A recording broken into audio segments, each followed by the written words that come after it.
पीर जो ॻोठ में म्यूनसिपल कमेटी पीर जो ॻोठ टाउन में तरक़ियाती कमनि ऐं सफ़ाई लाइ हर महीने ईंदड़ करोड़ रुपयनि जी बजट में फ्रॉड थियण जो इंकशाफ।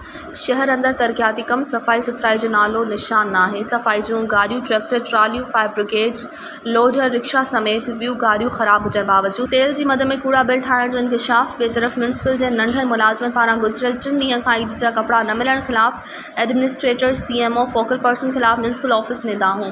अहमद शाह राशिदी, अली रज़ा शाह राशिदी, अली गौहर भुट्टो ई शहरनि जो त गाॾियुनि जे रिपेयर लाइ लख रुपया बजट अचे थी, पर CMO बाहों महर, एडमिनिस्ट्रेटर आफ्ताब मुग़ल ठहिराइण बजाए कूड़ा बिल ठाहे करप्शन करे पैसा हड़प करण जी कोशिश में आहिनि।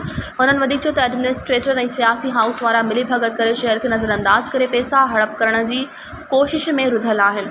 हुननि चयो त जेसिताईं नाअहल एडमिनिस्ट्रेटर हटाए जांच करे कार्रवाई न कई वई त तेसिताईं एडमिनिस्ट्रेटर हटायो पीर जो ॻोठ शहर बचायो मुहिम जारी रहंदी। मज़ीद ख़बरनि ऐं तफ़सीलात लाइ विज़िट कयो असांजी वेबसाइट www.awamiNewsHD.com ऐं ॾिसंदा रहो अवामी न्यूज़ HD।